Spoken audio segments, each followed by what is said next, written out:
Привет, Арми. В последнее время Чингук дарит нам моменты, заставляющие задуматься. Он опубликовал всего 2 истории в Инстаграм, но их оказалось достаточно, чтобы все заговорили. Первой была песня «Stay» Грейси Абрамс, легкая, с текстом, который заставляет нас думать и чувствовать одновременно. Эта песня была опубликована не просто так, а с эмоциональным подтекстом. Если вы знаете Тэхёна, то знаете, что он тоже любит такую музыку. На самом деле, это не первый раз, когда он делится похожей песней. Затем появилась вторая история в Инстаграм с другой песней, на этот раз «Weather Nova Amour», и снова это была мягкая, ностальгическая песня, в которой смешаны спокойствие и эмоции. Если слушать песню с закрытыми глазами, то почти можно представить себе Тэхёна, потому что, хотя они и не говорят об этом открыто, очевидно, что у них общий плейлист или, по крайней мере, они точно знают, какую музыку любят друг друга. Но, конечно же, как обычно, комментарии приходили от тех, кто всегда сосредоточен на других вещах. Люди, которые редко видят Чингука, сразу же связывали это со своими фаворитами. Каждая песня, каждый жест, все превращалось во что-то якобы связанное с ним. Они начали говорить, что Чингук поделился этими песнями, потому что скучает по своему любимому. Может быть, он переживал что-то эмоциональное, может быть, он хотел вернуть своего любимого, но на самом деле это было не так. Чингук поделился этими песнями, потому что они ему нравились.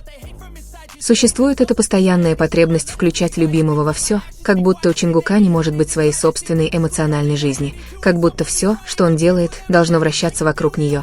Проблема в том, что некоторые люди настолько одержимы своим представлением о Чингуке, что искажают все, что видят, потому что правда в том, что самые крепкие отношения, которые Чингук демонстрировал в последние годы, как эмоциональные, так и личные, были с Тэхёном. И мы говорим это не только из-за того, что они публикуют в социальных сетях или показывают на камеру. Мы говорим об этом, потому что мелкие детали, которые действительно важны, всегда указывают на это. Какие песни они слушают, как часто их упоминают. Все складывается, и те, кто давно следит за Тэхёном, заметят это без лишних слов. Когда Чингук делился этими песнями, он, скорее всего, просто чувствовал что-то, что хотел выразить. Возможно, он скучал по Тэхёну, возможно, он испытывал ностальгию, а может быть, ему просто хотелось услышать что-то приятное, но не все нужно объяснять, не все должно быть связано с его любимыми песнями, нужно знать, когда что-то является знаком, а когда просто предположением. Очевидно, что Чингук и Тэхён все еще связаны, даже если они не всегда проводят время вместе на публике, даже если они не публикуют совместные фотографии, связь все равно есть. Она очевидна в их песнях, в их жестах, в том, как они выражают себя, даже не упоминая имен друг друга, связь, которая не нуждается в объяснениях или принудительных доказательствах.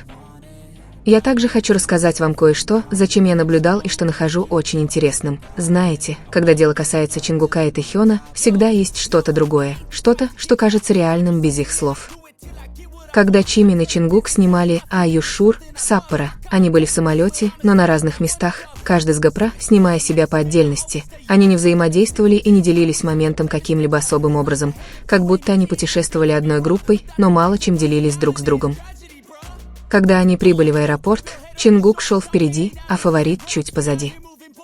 В какой-то момент, когда они увидели камеру, фаворит положил руку на Чингука, как бы говоря ему замедлиться и идти рядом, чтобы их можно было снять вместе, но это выглядело скорее намеренно, чем естественно.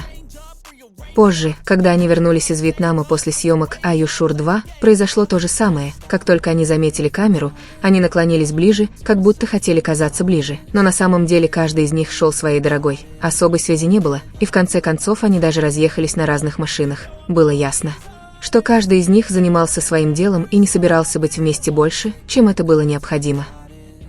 Но когда смотришь на поведение Тэхёна и Чингука, понимаешь, что все иначе.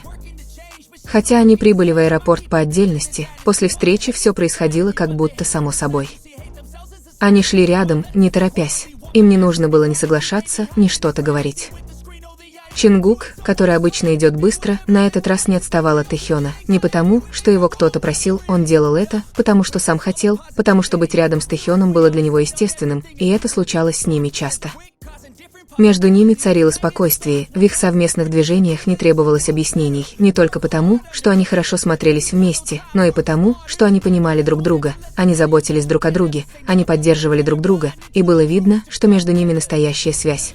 Об этом не нужно было говорить вслух, потому что это было видно потому, как они смотрели друг на друга или как вели себя рядом, это было видно даже по мельчайшим деталям.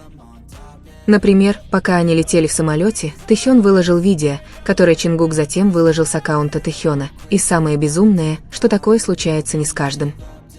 Возможно, бывают прекрасные моменты с другими людьми, но у Чингука и Тэхёна другая аура, как будто им не нужно пытаться вписаться, как будто они вместе уже много лет и уже знают, что нужно друг другу, не говоря ни слова.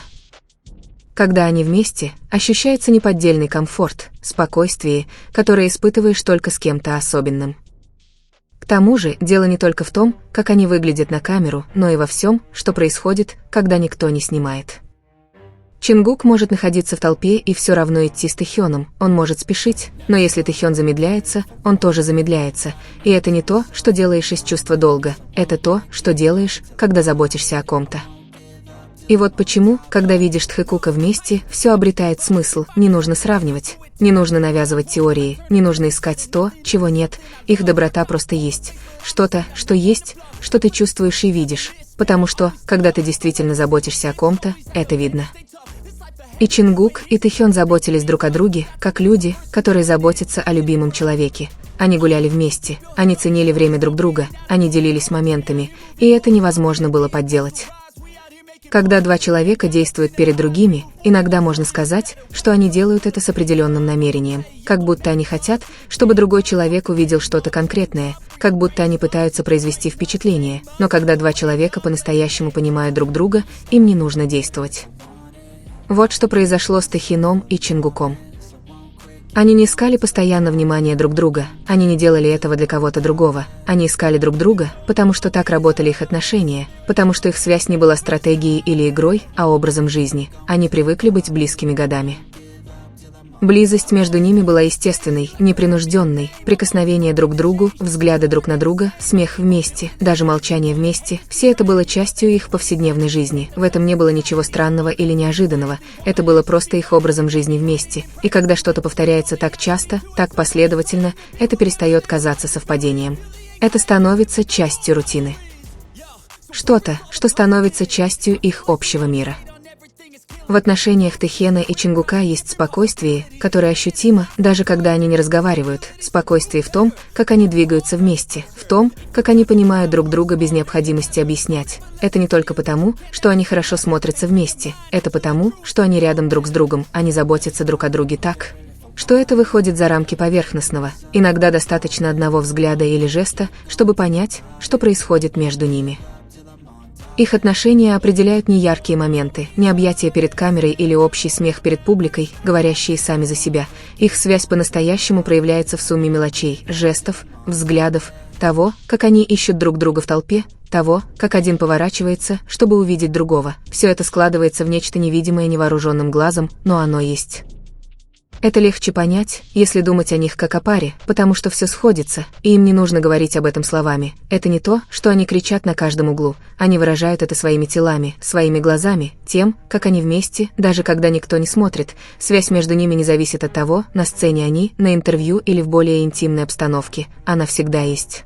Вы всегда можете ее почувствовать.